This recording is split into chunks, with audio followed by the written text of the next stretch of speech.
Bismillahirrahmanirrahim. Assalamualaikum warahmatullahi wabarakatuh. Alhamdulillah, kita bersyukur kepada Allah Subhanahu wa Ta'ala.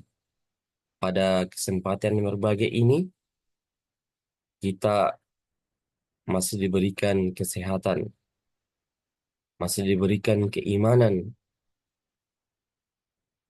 Semoga salam dan salawat ya senantiasa tercurahkan pada baginda Nabiullah Muhammad sallallahu alaihi wasallam.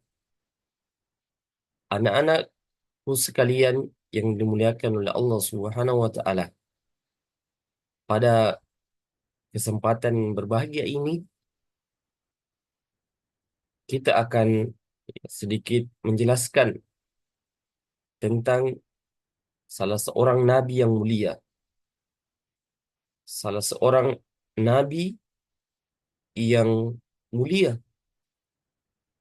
yaitu Nabi Zakaria alaihi salatu wassalam.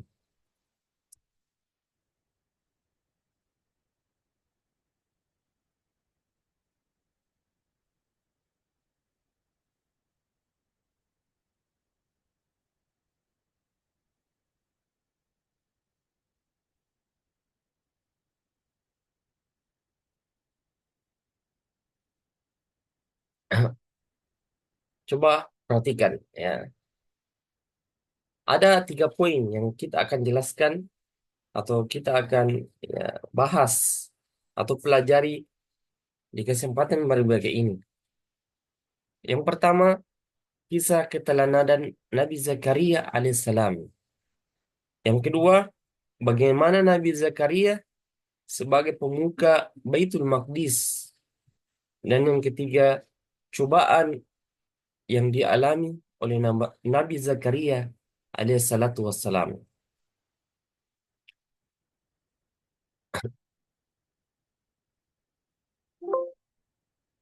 Nah, yang pertama, kisah keteladanan Nabi Zakaria dengan sebagai pemuka Baitul Maqdis. Ya.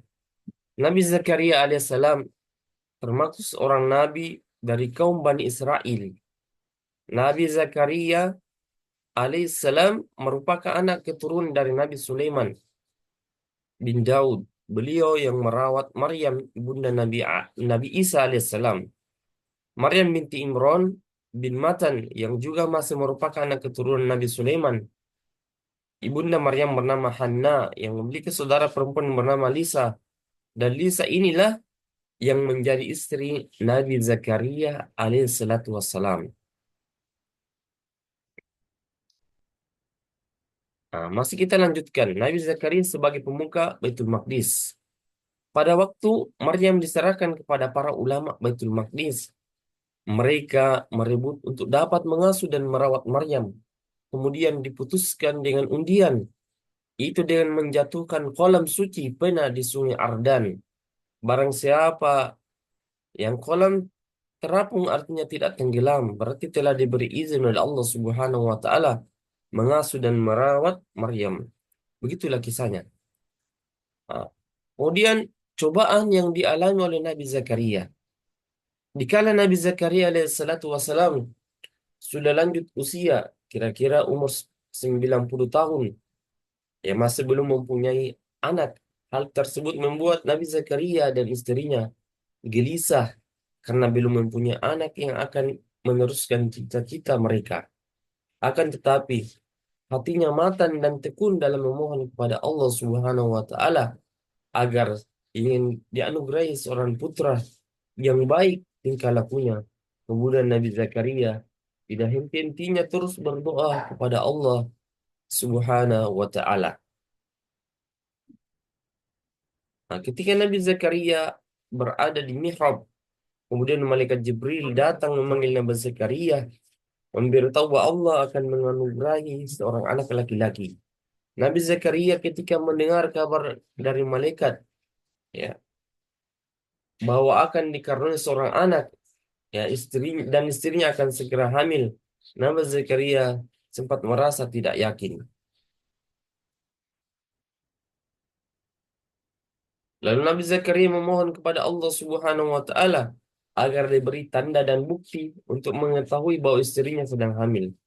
Kemudian Allah Subhanahu wa taala memberitahukan kepadanya bahwa tandanya atau buktinya ialah ia tidak dapat berbicara dengan manusia dan bertukar pikiran kecuali dengan syarat tangan, mata, menggoyangkan kepala atau semacamnya. Sebagaimana dikatakan di dalam Al-Quran, ya di dalam surah Al-Maryam, di dalam surah Maryam, ya, ayat 2 dan 4, kata Allah Subhanahu wa taala yang artinya, yang dibacakan ini adalah penjelasan tentang rahmat Tuhanmu kepada hambanya Zakaria, yaitu ketika dia berdoa kepada Tuhannya dengan suara lembut. Dia Zakaria berkata, "Ya Tuanku, sungguh tulangku telah lemah dan kepalaku telah dipenuhi uban, dan aku belum pernah kecewa dalam berdoa kepadamu, wahai Tuanku." Nah, itulah tadi ya beberapa ya penjelasan dari Nabi yang mulia, yaitu Nabi Zakaria alaihissalatu wassalam.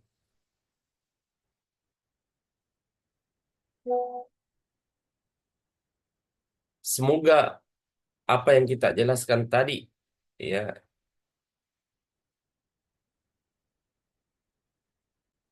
bisa kita pahami dan bisa kita jadikan pelajaran di dalam kehidupan kita sehari-hari. Ya, kita cukupkan dengan membaca doa kifaratul majlis. Subhanakallah bihamdik. Ashhadu an la ilaha illa anta astaghfiruka wa natubu ilaik. Wassalamualaikum warahmatullahi wabarakatuh.